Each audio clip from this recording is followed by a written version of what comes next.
Di bidang fashionnya itu selalu cewek-cewek yang cakep-cakep gitu kan. Iya. Padahal kan yang bule-bule, dia udah punya istri. Tapi Cara- awal-awalnya, ngapain sih lu ngesut di kamar berduaan, emang nggak sah.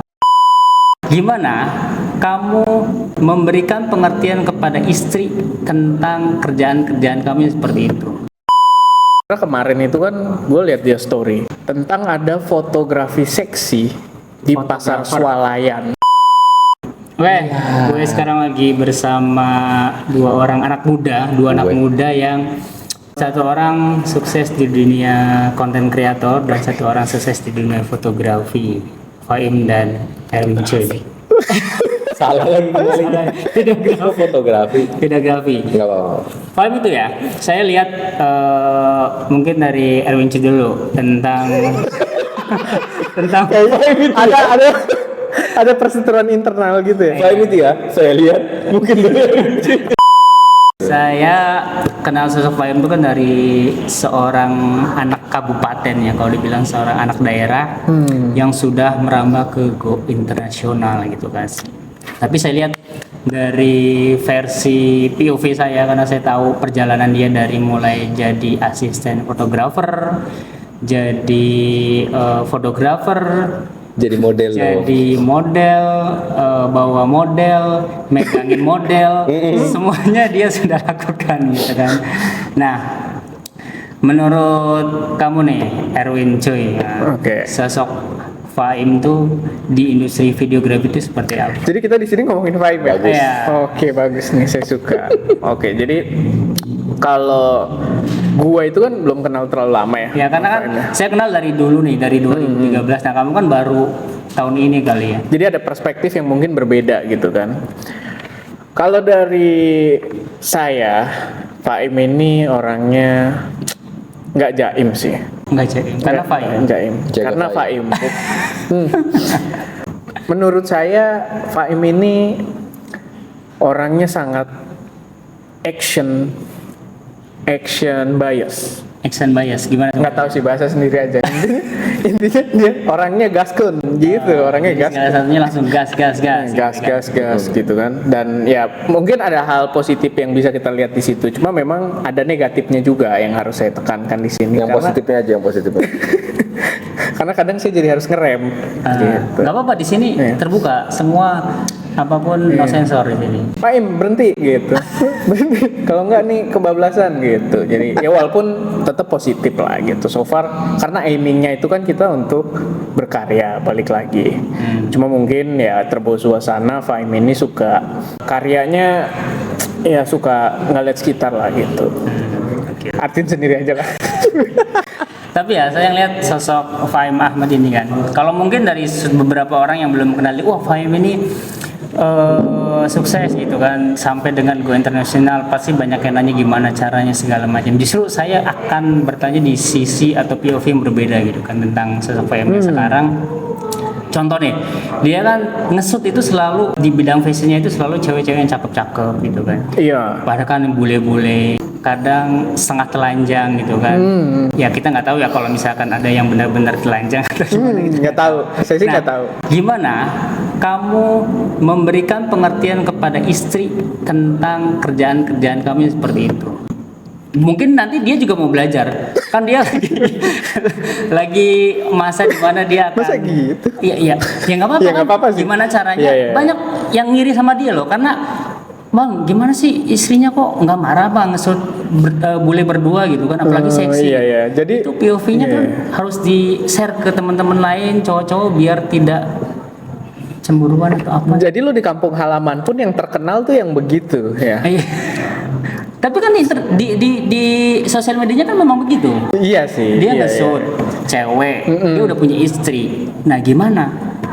Iya, pernah ada obstacle apa nggak gitu? Dan Di cara awal-awalnya, ngapain sih lu ngesut di kamar berduaan, emang nggak sah? Oh gitu misalkan contoh. Perlu diketahui pemirsa, podcast ini dilakukan di saat kondisi kita sedang lapar. Ya, setelah syuting seharian, nyeting mic lama. saya yakin podcast ini cuma 15 menit. Tadi nyeting mic ada 27 menit totalnya. Tapi itu pertanyaan benar. Coba kamu jawab seperti itu. Fotografi, videografi itu adalah seni. Yang namanya seni pasti ada keindahan di dalamnya. Keindahan tiap manusia itu punya visual yang berbeda-beda. Ada yang orang suka dengan keindahan alam, disebut dengan fotografer landscape. Ada orang suka dengan keindahan makanan, disebut dengan fotografer food atau videografer food.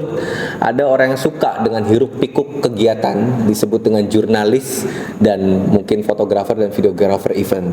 Ada juga orang yang suka dengan keindahan dan kecantikan manusia, disebut dengan videografer atau fotografer potret. Nah, saya itu fotografer food.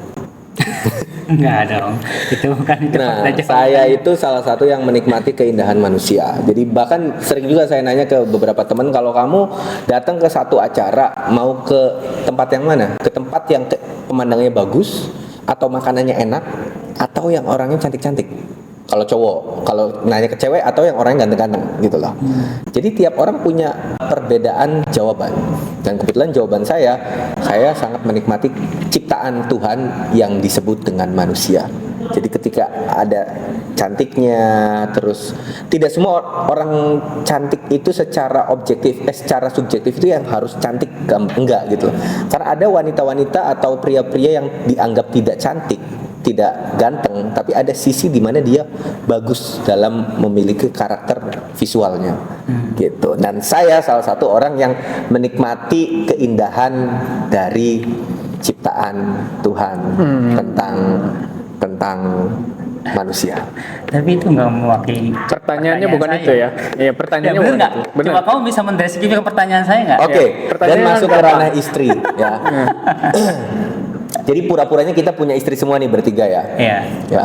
Jadi soalnya ada yang taunya kita bujangan juga bertiga. Oh iya. Saya Oke. Jadi di antara bertiga ini sebenarnya muka saya yang paling muda sih. Masa gitu? Oke, jadi ya ini internal. Saya sama istri itu, istri saya itu orang paling woles sedunia. Jadi dia pernah bilang ke saya, lu mau ngapain aja sama siapa aja di mana aja terserah, asal jangan sama mantan. Syarat dari dia cuma satu, asal jangan sama mantan. Alhamdulillah mantan saya cuma 16 dan nggak ada yang jadi model. Ya, jadi ya itu syaratnya. Yang penting bukan mantan. So semuanya profesional dan alhamdulillah digituin sama istri saya justru malah makin sayang. Saya ngerasa nggak ada lagi nih cewek kayak gini nih.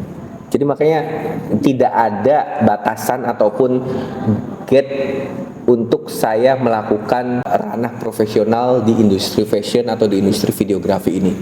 Dan akhirnya jatuhnya positif karena energi positif yang diberikan oleh istri ke saya juga jalaninnya dengan positif. coba ntar saya tanya ke istri langsung apakah benar seperti itu. Gitu. Ah, Oke, Rin, ada pertanyaan mungkin? nggak usah. Tapi saya penasaran pada saat Saya enggak. momen-momen itu kan dimana seorang laki-laki berdua di dalam kamar. Kok laki-laki berdua di dalam kamar? Enggak laki-laki. Laki-laki dan perempuan di dalam Nah, kamar berdua. Kok bahas ini judul Ini kayaknya tujuan.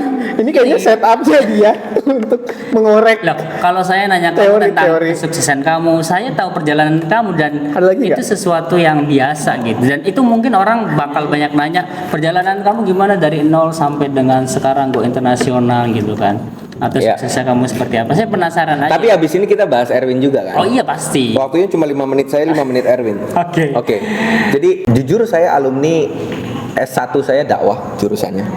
Dan saya lahir di lingkungan pesantren. Agak susah ya dari awal opening topik dibuka Iya. terus masuk ke Ini harusnya segmen. jangan Ya.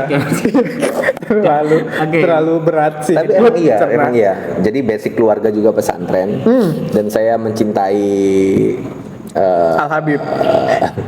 mencintai keberagaman beragama. dan kebudayaan, juga keagamaan yang ada di Indonesia. Norma-normanya juga saya suka. Tapi seiring berjalannya waktu, hobi yang saya geluti mendekatkan saya kepada industri ini. Syaitan. Ya, yang mungkin sebagian orang menganggap itu negatif, tapi saya justru ngambil dari segi positif. Bahkan menurut saya penguat iman itu ada 2. Keluar Satu, nih ilmunya. Dalil. satu, jangan pernah lihat sama sekali. Oke. Yang kedua, harus sering lihat. Yang nanggung ini yang bahaya. Nah, ini 2 orang ini orang-orang yang nanggung. Saya orang yang sering. Ketika saya udah sering melihat sesuatu yang dianggap orang itu tabu, maka maka jadi gini tadi ngomongin soal ini kan, ngomongin soal intuisi pria. Gimana dong ngelihat aurat wanita, ngelihat seksi segala macam.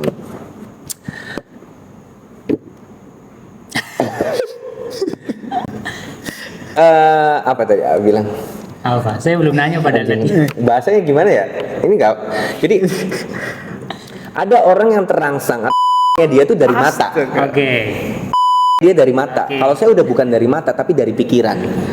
Secantik apapun, seseksi apapun di depan saya, Sejelek apapun juga. kalau saya yakin ini cuma sesi foto dan ini sesi video dan ini profesional, maka nggak ada rasa apapun di dalam diri saya. Kebalikannya, kalau saya pulang ke rumah istri pakai mukena rapet tapi saya tahu ini bakal terjadi sesuatu, ya gitu loh. Jadi ya itu justru menjaga iman. Makin kesini saya makin paham apa arti profesional dalam industri kreatif, fashion, fotografi dan videografi. Tuh. Masukin. Ini susah sekali ya kalau buat saya untuk memberikan pendapat nih, kayaknya saya salah bangku sebenarnya, salah kursi ya. Nggak apa-apa. Tapi coba kalau lu sebagai sosok lu di posisi Pak yang kira-kira sanggup nggak menjalani? Menarik, itu pertanyaan menarik. Tapi kalau gue pribadi tuh mungkin memang ada tipe umat tuh berbeda-beda. Kenapa ada umat di situ? Jadi Tipe orang. iya, tipe orang berbeda-beda. Ada yang mungkin justru menantang dirinya gitu untuk kalau dia tuh bisa menahan gitu kan. Tapi kalau Lu nggak bisa nahan. gua bukan nggak bisa nahan. Jadi beda ini ya, bukan nggak bisa nahan. Lebih ke menghindari. Jadi saya tidak mau bermain-main dengan dosa lagi. Kayaknya terlalu serem kan. Jadi apalagi di umur yang masih oke lah, masih banyak hal untuk dieksplor di Iya. dunia ini Iya. yang tidak mendekatkan diri terhadap hal-hal yang dibenci oleh agama atau yang maha kuasa gitu. Jadi saya memilih jauh-jauh. Saya sama Fahim juga nggak deket banget sebenarnya, emang taruh jarak. Masya Allah. Ya, emang nggak mau gitu. Sekarang tanggapan dengan kondisi seperti itu, tanggapan orang tua kamu gimana? Coba dari sosok ibu nih. Saya tidak melakukan hal negatif ya. Saya tidak kriminal. Bagi sebagian orang mengesut sesuatu yang bersifat itu tuh pasti ada lah komentar. Oh iya, "Cong, ngapain sih apalagi lu, Cong?" keluarga saya agamis. Pasti ada komentar ya. kan. Apa tanggapan kamu dan apa jawaban kamu terhadap orang tua yang mungkin Tante saya sering juga kayak Kok tante? WhatsApp, astagfirullah Faim mama katanya. dulu, mama tuh jangan tante. Mama juga sering juga bilang bahwa enggak sih, kalau mama cuma nekanin sholat, jangan tinggal sholat, udah selesai, that's it. Coba kalau mama nonton, apa yang mau Kamu dibilang? sampaikan. Yang mau saya sampein, Ini kayak acara-acara pagi gitu ya jadinya. Nggak respon mama. sebenarnya nggak ada yang mau saya sampein ke mama, cuma kalau kamu nanya balik, mama mau nyampein apa ke saya banyak. Nah, kayaknya banyak. Kayaknya lebih Kalau banyak. saya nggak perlu nyampein apa-apa, kalau mama banyak nggak perlu sampein ke saya. Jadi ya selayaknya orang kalau ngomongin sekali dua kali tapi orangnya bebel, ya udah akhirnya bosen juga gitu loh. Jadi lu merasa gitu lu bebel. Tapi banyak juga faktor yang bikin saya bukan bebel ya. Gini loh, apa yang kamu suka lakukan. Ketika kamu melakukan yang kamu suka, kamu akan bahagia, dan bahagia itu sumber dari kesehatan. Ada kan fakta yang bilang bahwa 90% penyakit itu dari pikiran, 10% dari makanan. Jadi lu mau makan apa aja, sejorok apapun makananmu, kalau pikiranmu bahagia, seneng, sehat. Orang gila di jalanan sehat. Enggak. Oh enggak juga. Enggak ya? Kan gila. Lu enggak lihatnya pas mati. Enggak. Jadi buat saya cara saya melakukan apa yang saya sukai itu proses untuk menuju hidup lebih sehat, dan alhamdulillah saya membuktikan secara, maksudnya sedikit-dikit naiklah kualitas diri yang dulunya, dan saya merubah opini masyarakat tentang memproduksi gambar-gambar seksi, akhirnya ya nggak seksi juga gitu, tetap art yang ada di dalamnya dan pencapaian karir dari segi industrinya. Mungkin gini lah, kita lepas dari urusan keluarga ya, biar nggak Dan terlalu agama. berat, dan agama gitu.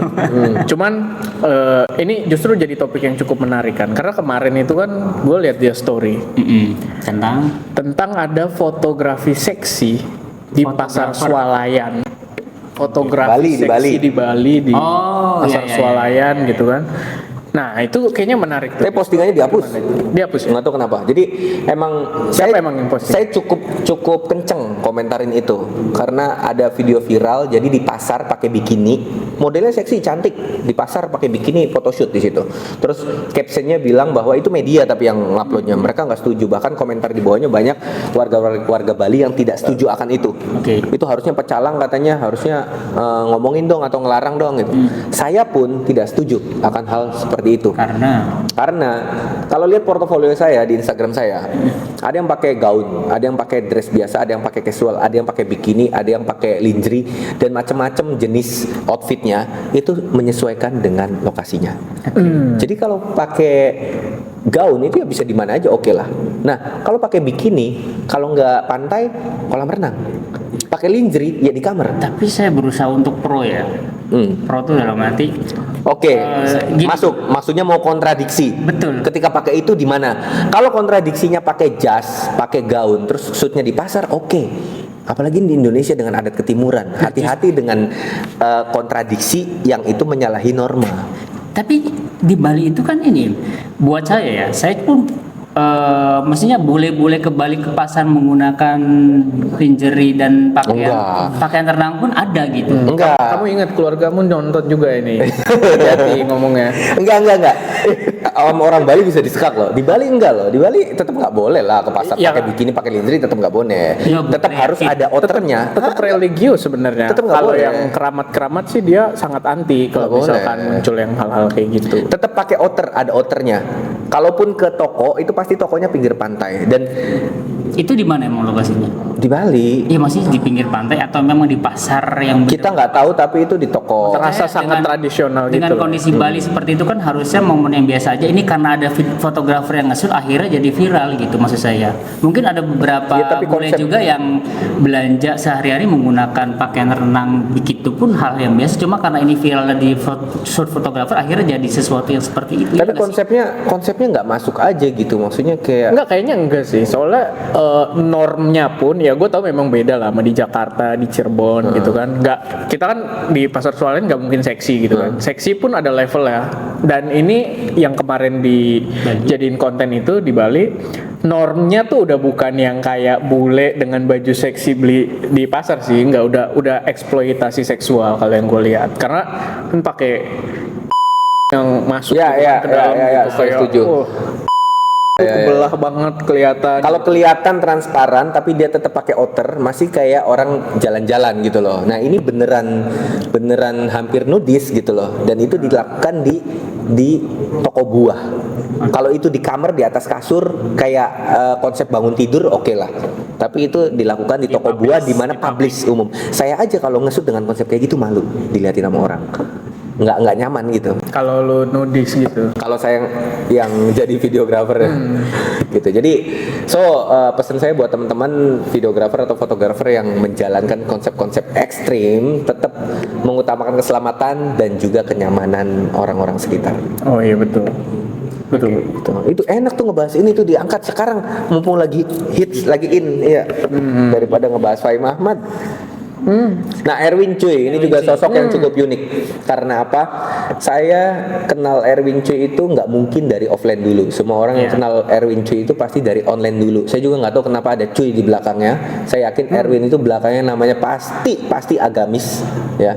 Karena basicnya Nggak, soalnya dia udah tahu. Muhammad Erwin kayaknya. Coba Kan belakangnya bukan depannya. coba bahas kenapa ada cuy-nya itu. Itu sih nggak terlalu. Iya nih soal saya. Itu nggak terlalu penting lah. Itu nama geng gua aja waktu SMP. Cuy. Erwin Amrullah namanya. Jadi di nama Erwin itu terakhirnya ada lafaz Allah, masya Allah Di tengahnya. di tengahnya. Oke. Pantesan bewoknya Nah, jadi putus-putus ya. cukup bangga ya. Kita cukup bangga punya teman yang memiliki anak kembar 5. Ya. Kok kenapa saya? Saya belum nanya ya Kak Erwin. Udah kaget dulu ya. Cukup bangga kita mempunyai teman menjadi media nomor 1 fotografi di Indonesia. Wih, makasih tepuk tangannya. Ya, tapi Ada itu tepuk tangan di situ. Clap.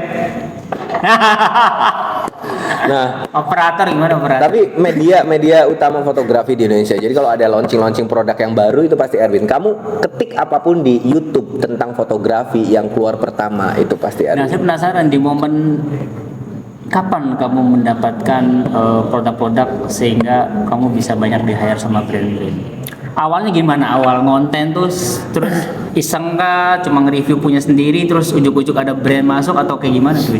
Ya sebenarnya hobi aja sih. Karena dari dulu kan demen teknologi. Channel juga awalnya kenapa namanya ST, kita bahasnya teknologi, bukan bahas kamera. Jurusan apa jurusan? Jurusan broadcasting. Oh, oke, masih Oh, tapi lah. jurusan kuliah kamu. Iya, broadcasting. Perasaan ada yang teknis mesin siapa ya? Otomotif? Bukan ya? Om Fajar. Oh iya bukan. Salah. Oh, dimension di sini loh. Om Fajar kan. Salah. STM setahu gua. Cuman Di ya, tahun berapa lo ngonten awal? 2000 sebenarnya mulai 2015 sih. Cuman Langsung di YouTube tuh. udah di YouTube, cuman nggak serius. Mulai serius itu 2017. Dan orangnya itu aja sebenarnya geng-geng waktu sekolah aja sih. Waktu SMK. Jadi itu yang duduk di sana temen SMK, temen kuliah Oh, gitu. sampai sekarang. Iya. Bestie. Gitu. Malah yang kan channel ada 2, yang satu lagi tuh hostnya temen SMP. Oh. Gitu. Jadi makanya circle saya itu kecil sebenarnya. Emang kadang circle kecil pun kita suka salah pilih temen kan. Kadang temennya membawa kesesatan tuh kalau kita circle-nya kecil terlalu ketarik gitu. Benar. Kita Setuju. circle mah yang nge-gym aja biar Nah, itu. tadinya sehat-sehat aja. Konten dia sekarang gym semua. Oh iya. Fotografer yang kontennya nge-gym itu ya ini Iya, Bapak kayak satu saya ini. banyak. Enggak, fotografer. Nah, itu jadi Ya, itu. sekian podcast hari ini. Oke. Ya, alhamdulillah sudah terjawab semuanya.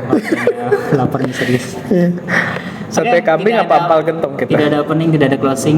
Kita mau makan langsung. Cuekin lagi. Terima kasih. Wallahul muwaffiq ila aqwamit thoriq. Wassalamualaikum warahmatullahi wabarakatuh. Waalaikumsalam.